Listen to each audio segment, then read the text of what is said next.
Chinese Dama is originally a neutral term, but in recent years, due to Chinese Dama dancing regardless of time and place and inappropriate behavior in public places, the term Chinese Dama has been cast in a negative light, and it's almost synonymous with public nuisance. A video recently posted on the internet showed that on October 3rd, many Dama performed square dances in the lounge of Chongqing International Airport with the speakers turned on. The music was loud and affected other passengers' rest. Staff members came to dissuade them, but the Dama refused to listen and continued dancing. The airport responded afterwards that since the staff did not have the power to enforce the law, they could not stop them immediately. Some netizens commented on this. Chinese Dama take over public spaces as their own wherever they go, forcing others to watch their dances with the style of the Cultural Revolution. There was also a message saying, "At this time the airport has no law enforcement power. If the Dama are dancing in kimonos, do you think they will care?" Dama do not only dance at the airport but also on the Highspeed train. Look, the high-speed train carriages are packed with Dama and grandpas, singing and dancing happily, completely oblivious to other people's opinions. The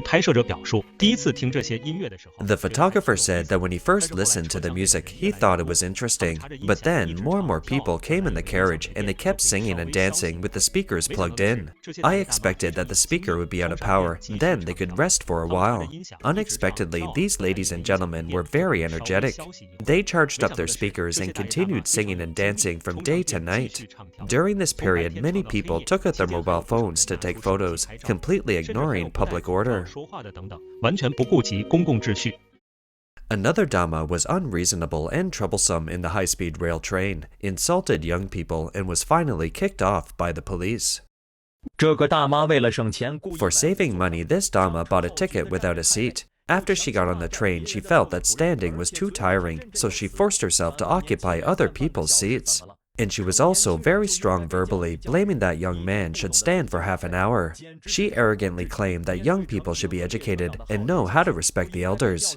Faced with the kind of words from the police officer and the train conductor, the Dama pretended to hear nothing and refused to show any relevant documents. In the end, the police took coercive measures and kicked the Dama who was occupying the seat off the train and put her on the train's blacklist, prohibiting her from taking any rail transit in the future. This video has also attracted attention and heated discussion among Chinese netizens. A Dama placed the rice cooker on the small table in front of her, holding a disposable bowl in one hand and a rice ladle in the other.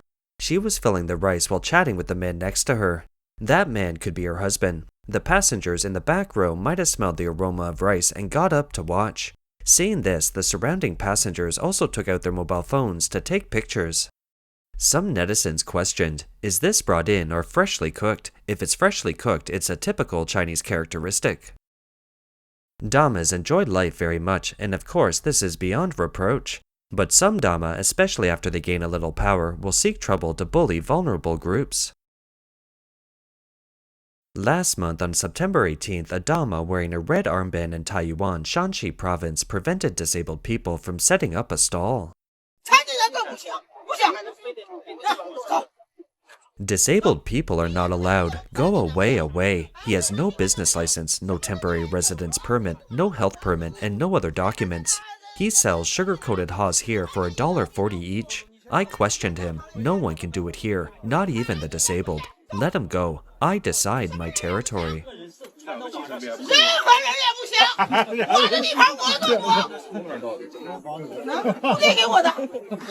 Where did you get your red armband? Mine. Who gave it to you? I don't allow him to sell. I really don't allow him to sell. Let him go.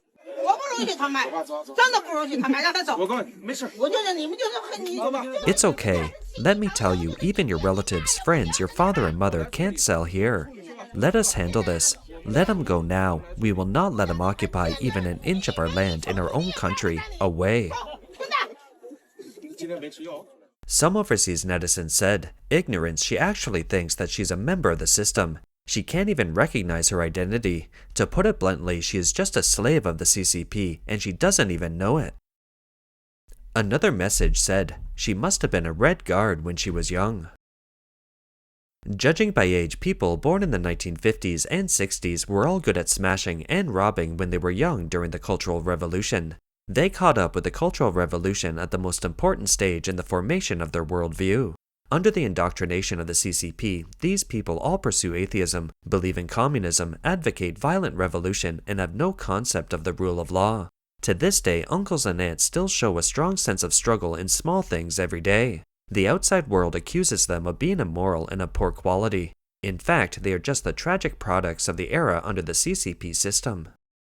During the Cultural Revolution under the brainwashing of the Communist Party, Chinese people liked to dance the loyal dance to express their support and love for the party leader.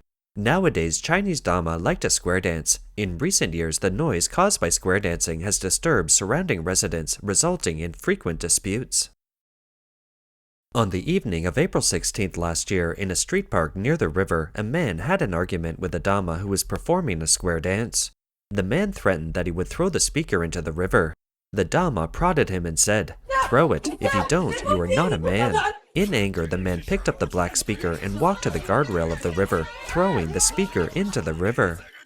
An insider told the media reporter that this man lived nearby and had complained many times that the loudspeakers used by Dama were too loud. He drank some alcohol that day and threw the speaker into the river out of anger. After mediation by the police, the man paid $280 in compensation for the speaker. Some netizens said that Dama have no sense of public morality. They think that turning up the volume is their own freedom. Such freedom is not freedom, but domineering. True freedom is not affecting others, not doing whatever you want. Dama not only dance in residential areas, but also dance in tourist attractions. Jiangjaizhe, Hunan Province, China is world famous for its scenery and attracts many tourists. In September 2021, a group of Chinese Dama also traveled to the local area. One of the Dama danced on the spot on a whim and asked her companions to help record the video. At this time, something unexpected happened suddenly. After the monkey snatched the bag, it got directly outside the railing and ran down the cliff. The Dama who was dancing looked stunned and watched the monkey run away with the bag. The other Dama were also panicked, but the monkey never came back and disappeared into the valley. Some netizens said, "Auntie loves to dance so much that even Brother Monkey can't tolerate her." Dama is arrogant and feels good about herself. Finally, a monkey takes action. There was also a message saying, "One thing brings another. It seems that the only one who can cure the Chinese Dama is monkeys. I hope the Monkey King can bloom everywhere in China and protect every park and square." Recently, on October 14th, a woman was harassed by monkeys on Mount Ome and was so frightened that she cried. "You are very annoying. It's okay, it won't hurt you. It looks so ugly. Go away, it's too much." At another tourist attraction, Dama almost got into danger while dancing. In a scenic spot in Hangzhou, Zhejiang, a group of Dama tourists performed a square dance on a glass bridge on June 7, 2020. The video shows that the glass bridge is shaking significantly. A security guard at the scene rushed over and said, "Stop jumping, the bridge is going to break." But the ladies were still dancing with great interest. After persuasion by the staff, the Dama finally stopped.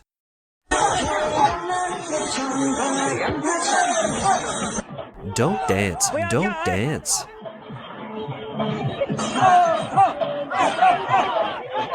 Don't dance, don't dance. It should have been a tour group organized by a travel agency. After they got on the bridge, they seemed to be spontaneously organizing some dance, and then our staff stopped them. We have clear reminders and safety instructions. For example, you cannot wear high heels on the glass bridge, you must wear shoe covers, etc. You are not allowed to bring things like teacups. We stopped it in time. Some netizens said, "Dama, you are dancing wherever you go. Isn't the square enough for you to occupy?" Someone also left a message saying, "My heart is hanging when I see the bridge shaking. Can you ladies be a little more aware of the crisis? Is there any resonance phenomenon?" Chinese Dama are not only popular all over China, but their behavior internationally is also unbelievable. News of Chinese breaking into customs with contraband is common. An Australian series called Border Security Australia specifically tells the stories of all kinds of passengers that customs security inspectors encounter during their work. In one episode, a Chinese Dama with short hair was taken to the inspection office by Australian customs. The customs asked her repeatedly whether she really understood the meaning of the declaration form and whether there was anything to declare, but the aunt insisted that she had nothing to declare. After getting permission, the customs officers opened her suitcase.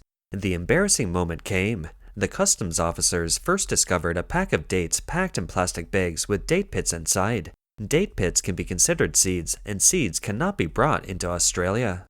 The customs officers tore open another red plastic bag, which contained millet. What made the customs officers even more devastated was that they also found a large piece of ginger, which was already moldy. The Chinese aunt lay on the examination table to hide her inner embarrassment. The customs officer estimates that this senior may be coming to Australia for the first time. Showing some mercy to her, the customs officer asked her to verify her passport, but when she opened it, she realized that the aunt had entered and left Australia many times, so she had to pay a fine. The aunt looked through her wallet in embarrassment. There was only $30 in it, which was not enough to pay the fine. She kept apologizing to the customs officers, saying sorry, and said she would never dare to do that again next time. Finally, the staff agreed to let her go, but required her to pay the fine within 21 days. That's all for today. If you enjoy our content, please like, subscribe, leave a comment, and share it with your friends. We appreciate your support, and we'll see you next time.